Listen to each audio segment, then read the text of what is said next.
Yep, should be good. All right, cool. All right. What's up, everybody? Welcome back to our newest edition or second edition of the free webinars presented by Forge. I'm Ron Cuff. I'm a contractor, business owner, entrepreneur.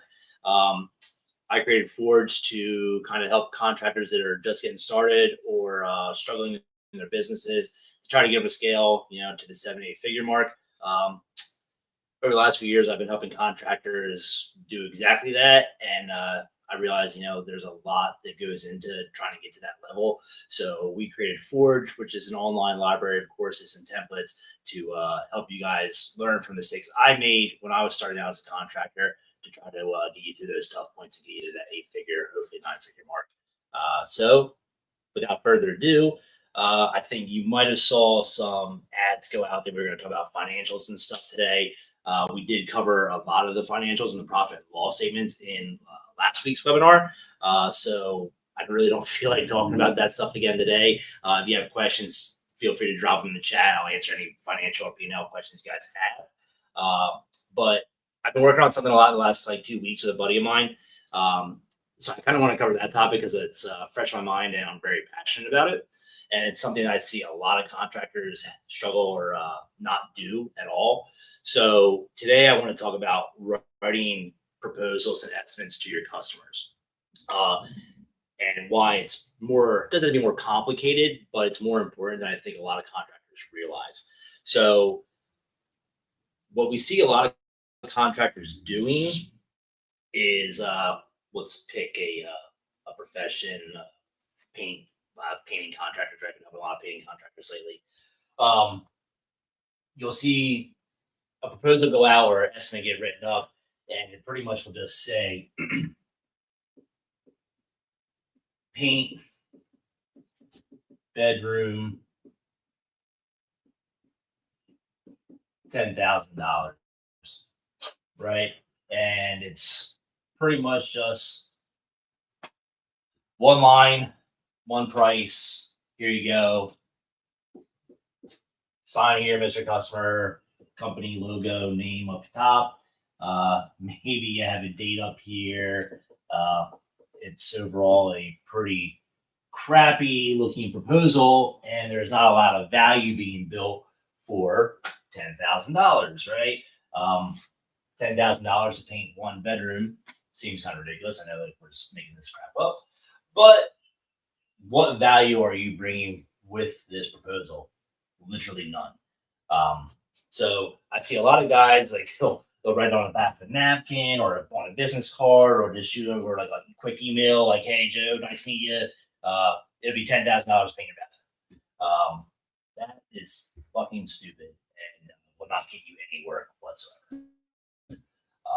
Anybody that hires that person is an idiot. So hopefully you found something. How should your proposals and estimates look, right? This is important. So yes, you should have your company logo up here at the top. Nice. Depending on what state you're in, there are some state laws that have very specific items that need to be on your proposal to be legally binding. But yeah, it should have the date. It should have your company address. Okay. It should have the customer's name, their address, maybe the project name. Maybe it has your company's job number if you create job numbers when a new lead comes in. Okay, all that stuff should be at the top of the proposal. Be very well defined who the proposal is going to, where maybe their billing address is different than their work address. Maybe it's a repeat customer, it's a different property where the scope of work is being done. So you should have all that detail at the top of the proposal. That way, it's very clear where the project is taking place, what address the job's being done at, who the customer is, all their details and information. That's first and foremost. But the meat and potatoes of it, the scope of work, is what you need to focus on. So I assume everybody on this call, this webinar, is a contractor in some capacity or a service-based business. So if you're a contractor, do you ever just walk in, let's use our painting example, and just start painting the walls. No, never, right? You do other things like you move the owner objects away from the area, right? You can't paint in the bedroom if the bed's in the way, a dresser or anything like that, right? You have to get the area ready to paint. So maybe you're moving all the furniture to the center of the room, right? You're getting out of your workspace area. So that's like step number one, right? So move other objects out of the area, right? Then what I like to do is like cover those objects, right? And obviously, you should be a little bit nicer than this, more well written. But for talking points today, cover the objects, right? So you moved everything in the center of the room. You took your drop cloths or plastic and you covered it up. I would take that one step further, and if I use plastic, I would put like use 0.030 millimeter plastic, whatever, to cover up. So it says like you be more specific. Like we use the best plastic to cover. We use a thicker plastic that way it doesn't tear when things get moved around, stuff like that. And this lets the customer now know they care about my project, they care about my personal belongings. Like they care more about me than they do just painting the walls, right? So like this is like building value and trust with the customer by doing these things. So like you're doing them, list them out and be specific, right? And then you have usually some prep work, right? So maybe you're masking, taping, right? Maybe it's with blue painter's tape, right? Maybe the brand is Gorilla, wherever. Mask tape prep. That way you're saying, oh, cool. They're going to take all the tape. They're going to mark off the ceilings and the walls and the covers, right? Maybe you're detaching device covers, like your outlets and your switches. Maybe you're detaching the handles, right? Now you can get very specific. You say detach outlet covers. You can go detach switch covers, detach handles on casement windows, that kind of stuff. Like however you're going to do it. Like the more detail, you like step 1, step 2, step 3, step 4, and list all it out. Like you could be overly specific and take up an entire first page of proposal by listing out all the things you're going to do just to get started on the work, right? So detach, prep, tape, all the way down. Do that as much as you possibly can, right? Then get into your actual scope, okay? So for this example, let's say we're doing the walls in the bedroom. So maybe you start up with here, walls. We're going to prime, right? Prime the walls. And then what product are we using? Maybe we're using a Sherwin-Williams base primer or something like that, okay? I'm going to do 2 coats of just that. Then allow to dry. Check to make sure it's dry. List it out. All the steps. All right, then we're going first coat paint. I'm going to use Sherwin-Williams blue. Okay. Second coat paint. Sherwin-Williams blue. Right. Final check. However many coats you need to do, and like list out all the we're gonna prime it once, twice. We're gonna check it. We're gonna paint it once, twice, check it, etc., etc. But all this go about like that's like page 2, right? So we're already on 2 pages essentially of scope. And then the last thing, you're gonna clean up the job, right? You're not trying to paint and just walk away, leave all your stuff there. You're gonna leave their objects in the center of the room. No, you're gonna clean up the area, right? We're going to final inspect. We're going to haul away all trash and debris from the job site, right? Let's move the owner objects back.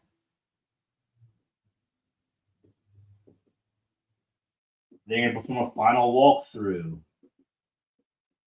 with the customer, right? So they sign off on the job. So again, listen, all the single things you're going to do to the minute you pull out of the drive. So you're going to do all that, okay? By the way, it's $10,000. right? Because contractor A, in our first example of paint bedroom, 10,000, was probably going to do all those same things, right? But then charge $10,000, like holy shit, like I'm not getting a lot for that $10,000. But now if I'm 3 pages deep in scope and prep work and stuff like that, and now that $10,000 doesn't seem like a whole lot, or 10,000 doesn't seem like a lot for everything they're getting in that value. So by building out a very detailed proposal, line item, specific details, and having pages of scope will then allow you to charge more or just get more value for what you're charging them already. Even though the first guy was probably doing the same shit, but he didn't list it out, so therefore, like you would now appear better than your opponent because it looks like you're providing a better service, right? And you be more specific about what you're doing, so that way, if there's any questions during the job, you refer to the contract and say, "Well, on the estimate, I said that we're going to do this, and this," and then the customer has a very clear understanding of what to expect during that scope of work. All right. And your sales pitches should be the same way.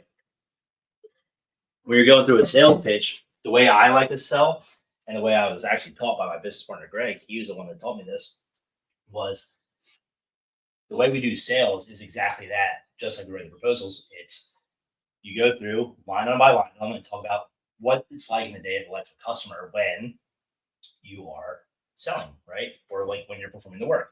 So it started with like when we did roofing, it was, hey, we were going to show up. The first thing we're going to do is want to protect your house with tarps, remove objects away, all that same stuff. And then you go line by line of, hey, here's what happens when you hire us. This is what your day looks like.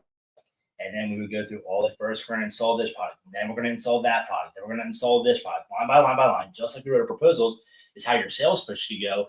That way the customer knows exactly what they're getting and you're building value.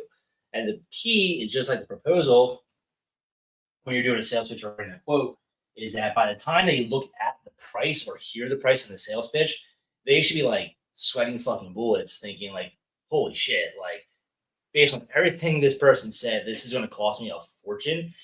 By the time they get to the price, they should almost be relieved that it was only that much money because you built so much value in your sales pitch or your proposal that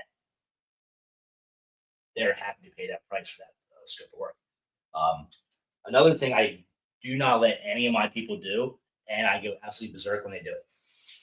I do not let them email proposals over after they type them up or send them. If you can't quote on site, anybody in my company is required to set what I call a second appointment for me to get a 2-call close. So what happens is if you just type up all the scopes that you do it perfect, just like I said, and you just email it over, when the customer gets that proposal in their email inbox, they're just going to scroll right to the bottom, look at the price, and go, "Oh shit!" Right? If it's a big number, especially if it's typically if it's a larger project and you can't quote on site, it's probably a large dollar amount. So therefore, they're going to scroll right to the bottom, see the dollar amount, and be scared. Right? So what I require my people to do is I require them to go back, or before they leave that first appointment, to then set the second appointment. Like, hey, like I'll go back to the office, I'll get those typed up, I'll get some pricing together. Is Wednesday a good day to come back out and meet with you to go over everything? Because I want them to go through just like that. Hey, let's go through this proposal. We're going to do this, and then deliver the price, not just send it over to the email where there's no value built. So that's something I require because I'm very, very big on building the value. I know I've said it 1,000 times, but if you don't build value, your customer is never going to hire you. And you'll never be able to charge the prices you likely need to charge to make good margins like we talked about in last week's webinar. So super passionate about writing proposals. I hope that was helpful. And Dave, can we open up for questions? Yes. So, and just repeat these when you're done. How detailed should a scope of work be to not actually confuse the customer and avoid endless questions at the same time? I think they should just be as detailed as humanly possible. So the question was, I guess essentially to sum up is, can the proposal be too detailed to where it confuses the customer and create a lot of questions? One, it's good if the customer asks questions because it means they're probably an engaged buyer. But depending on how your proposal is written or typed, it should be very specific. It should go in I like to do is I put it in order of the way the process goes. So you start with the first product you use. If you like install like a roofing product, a siding product, or anything like that, start with the first product you put on the wall and the roof, and then go line by line, and then help them follow the way the job gets installed. So if you're very specific, use clear and concise language, and you're talking them through it. And like I said, not just emailing it over. They're going to hopefully ask questions during the process, and yeah, they're likely going to, especially if they're spending a lot of money. But that'll allow you to be able to answer the questions. So as long as and what I do is like I see a lot of this great point. I see a lot of guys put in a paragraph format, and that gets lost. Like make sure they're bullet pointed out, and they're like 1 to 2 sentences per bullet point. That way, it's less confusing. It's easier for the customer to read, especially if they're aware of the way the scope's going to be installed. So I don't know that you can be too specific in the scope. I think the more specific, the better, 100% of the time. What else we got, Dave? So after selling a job, how do we handle customers who keep adding to the scope and claiming that we talked about it ahead of time? Yeah, great one. So that happens a lot. So that's why I mentioned earlier to be as specific as possible and to have as many details, because then when the issue does arise, you could go back to the scope that hopefully they signed and say, hey, here's everything I listed out. Here's your signature at the bottom. The additional work you're talking about, it was not included in this scope and price. When you have an ambiguous scope of work in your proposal, that's when you get in trouble with that. Now, there's been plenty of times where I've had guys promise a customer the world to get the job and then forget to put it in the scope notice, the proposals and stuff like that. And then I've always taken it on the chin because I've always assumed the customer was right, and that my sales guy screwed up. So, yeah, if it's not in the scope of work, it doesn't get done. That's how you do change orders and stuff like that. Now, it's also important to list in the proposals possible change orders that they could be expecting. Like for roofing example, it's every change order we have like on the proposal has it's X amount of dollars per sheet of plywood if we uncover the roof and there's rotted or damaged plywood.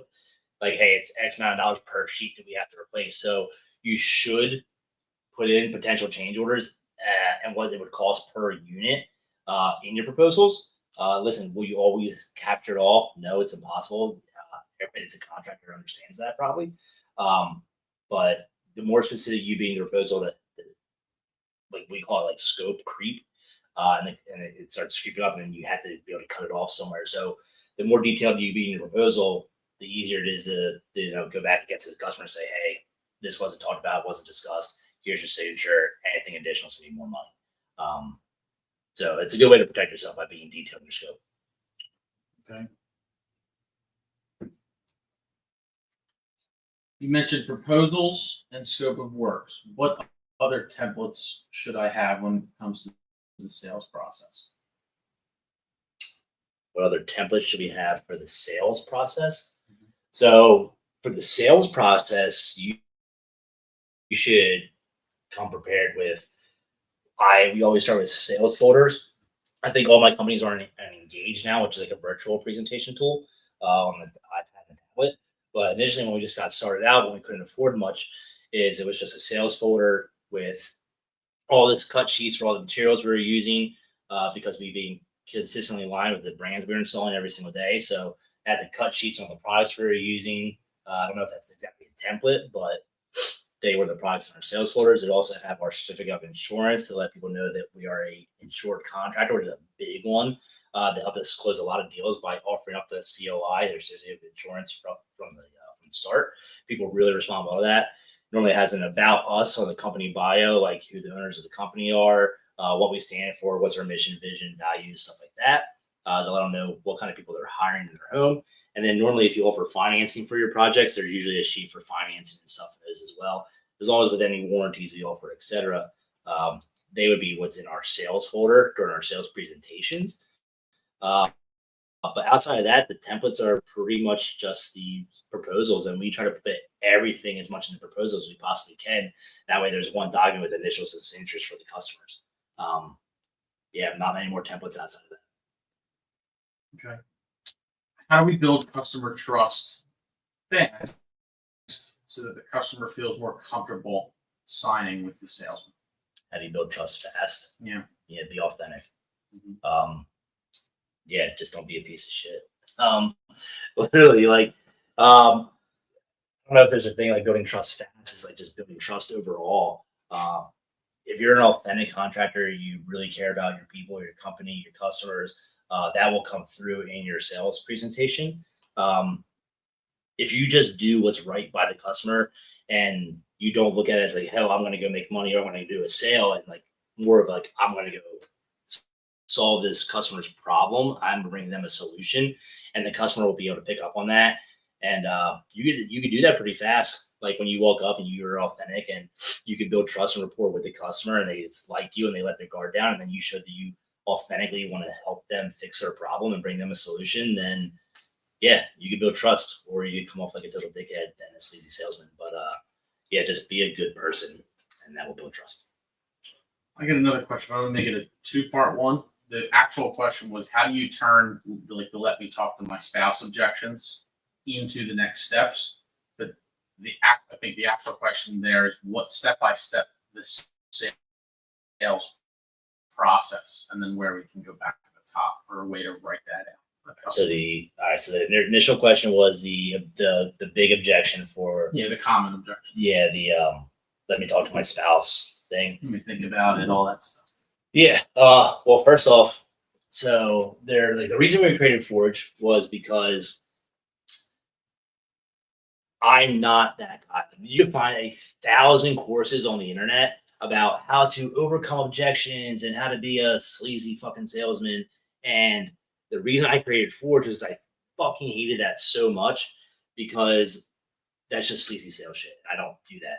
This course was designed for actual contractors like myself who are not salespeople, that don't really talk about how to overcome specific objections. Like, yeah, like, will you get that? Absolutely. But like, you know what I did?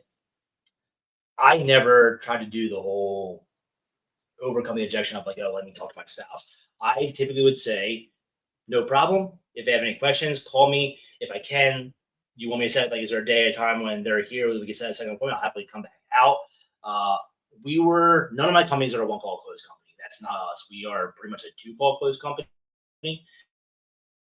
And that is because I think the one call high pressure sales companies are unethical. Listen, like, they have their place. I get it. Like, I'm not trying to shit on anybody, but it's just not me. It's not how I sleep at night. I just know that I deliver straight fire when I'm in the house, and I am so authentic. I solve problems. I go over scope in great detail, where I actually feel confident leaving the house, because I know that anybody that follows me up and tries a one call close high pressure that hasn't done a good job explaining the process as I did, and then they're going to call me back anyway. And most of the time, I was fucking right. And all my sales guys are treated the exact same way. That's why we have substantial referral and repeat business, is because like we are actually a legitimate good company with high morals and ethics. So I am definitely not the best person to talk to about overcoming the typical objections, because I don't give a shit. We lay down straight fire in our sales like presentations, because we are authentic. We know our product. We are experts. And if you actually know your shit and can deliver that to the customer, then like you don't have to worry about objections. They'll just hire you anyway. Probably not the answer you're looking for, but that's the answer. Sorry. Okay. No, not sorry at all. It's real. The other thing in terms of salespeople, right? We have guys that are trying to hire people and get a couple. How do I train that person? Yeah, that to train the salesperson. So first off, your sales process has to be repeatable, right? That's why if you're a good contractor and you know the scope inside out, by doing the scope of work pitch, where you just explain when they hire you how the day goes from start to finish, that is easily repeatable, because like you know the products you're installing, you know how they get installed, you know what you do in the home. So that should be typed up in a script or something like that. It says, hey, first we do this, second we do that, third we do this, and that's very repeatable. So you can able that. And what I did in all my companies, which is way out of the normal, I would never hire a sales guy from the company, but I would make my as a salesperson, they would work in the field on capacity, like project manager, or on the team for a little while to figure out like what actually goes into work. So they actually knew their stuff and became an expert, or at least good enough to get out there and present it. And I had them get intimately familiar with the process of how the job site runs and operates. Then I would either put them with myself, my partner, or one of our lead or experienced salespeople, let them do ride-alongs and just listen to the pitches, and they would just sit there and learn. Don't talk, obviously, unless spoken to. But then they would just listen. And then after that, they felt comfortable listening. They had them start chunking pitches where they got a little bit more involved. And then eventually, once they felt comfortable, they would do a ride along, but they would give the pitch while the lead person would listen, or the sales manager would listen, until they felt they were comfortable to go out on their own. So our training is usually pretty long in our businesses. It can take up to like 6 months to be an established sales rep. That's why when you're talking about the paying sales reps, I usually start my sales reps up at like a high salary, no commission. And then like every 2 months, I would cheer them down, like lower their salary and give them a little piece of commission. Then I would make it like a 50-50 split. And then they down to like, it was sometimes no commission or no salary, 100% commission once they feel comfortable they're fully on the road. Because I believe in a true, authentic ramp up and training salespeople. So you need a repeatable sales pitch and process. And then you get them doing ride alongs and trainings as much as you possibly can until they're ready to go fly on their own. Yeah. Kind of answered the other question of how do you know when it's time to stop writing every estimate yourself, or what tools would you do to help you not write everything by hand? All right. Well, so when you're saying writing estimates, you like as the owner of the business, probably, right? Owner operator. Yeah. So in my companies, again, this is all real life. We had a 72-hour rule that if you couldn't run the appointment within 72 hours, we had to have another sales rep. But like it was required to run it. Hopefully, same day or next day, run that same lead, which is crazy. But we closed so many deals because we get there right away. There's a saying out there that's called first to quote, first to gloat. We would get in, do a bang up job, get the signature, and we'd have the job before the next guy even friggin' showed up. So they would end up canceling appointments with whoever they had lined up to go out next. So, yeah. So the way to gauge if you need to bring on salespeople and you can't do it yourself as the owner anymore is pretty much like, are you booking so far out that you cannot run those leads? So if you're taking like, oh, I can get to you in 1 week, 2 weeks, and then you're losing jobs and getting canceled appointments because they're calling back and saying, hey, sorry, already hired somebody else or whatever, and they cancel that appointment, then you know you probably got to bring on a salesperson because you're not keeping with the lead volume. So the minute you start having cancellations or you can't run those calls quick enough, then yeah, it's time to bring on a salesperson. There's part to that question, Dave. Softwares and tools to help automate those processes. Yeah, listen, so starting out, I know the big thing now is like CRM programs and estimating software. If you're sub $1 million, like either go get the cheapest freaking CRM program you can or start handwriting proposals. You can go to Staples and get like the 2-part carbon forms for like no money at all. And you get handwrite proposals. And you know what? Sometimes that comes off really well. Some people don't love the fancy tech crap, and it's like you're a contractor, right? They don't expect it. Now, yeah, having a CRM program, like ones that we use, obviously, like if some of my business, we have Service Titan, some we have custom built ones, but they're very expensive. And if you're like sub $10 million, you probably can't really afford it. More affordable ones out there are like Leap and Jobber are probably the two ones that I know of best that are most encompassing for all service businesses. There's some that are more specific to whatever your business is, but Leap and Jobber are pretty affordable. They're like a couple $100 a month, and they're pretty well sophisticated. But yeah, the sooner you get on those, they do a lot of great features like job costing, customer data entry and stuff like that, scheduling. So the sooner you get on a CRM program, the better. However, sometimes you just flat out can't afford it or it shouldn't be in the cost. And that you go to paper. It still works. It can be a bit of a nightmare, and I suggest you go off as fast as you can, but sometimes that's where you got to start. So that's what I did. Okay, last question. There's a banner on the bottom, so people are like, what is Forge? Why did we start it? And what are we actually providing?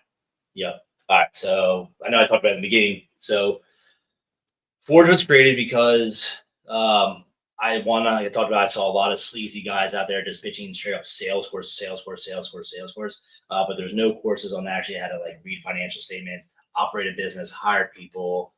Yes, we talk about sales, but like the overall meat and potatoes of the business, like how do you produce work? How do you scale production?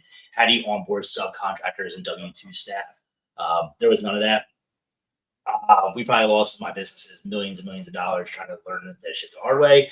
So I figured that I would build a course to help people learn from their free mistakes, because it's something I wish I had when I was starting out, and I could have saved, again, millions of dollars in mistakes by doing that.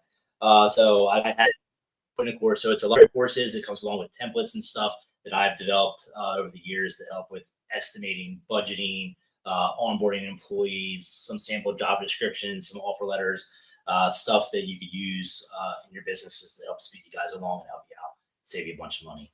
There's even like an employee handbook in there that's pretty good. But other than that, that's it. But if you actually use the code webinar when you log in on the link below, put in the code webinar and you'll get 10% off the course. So hopefully you guys check it out, buy it. And if you have any questions, I'm always available. You get me on the Forge website, this contact form if you have questions for me, and we'll be doing another webinar in 2 weeks. So, all right, guys, check you later. Thanks for stopping by.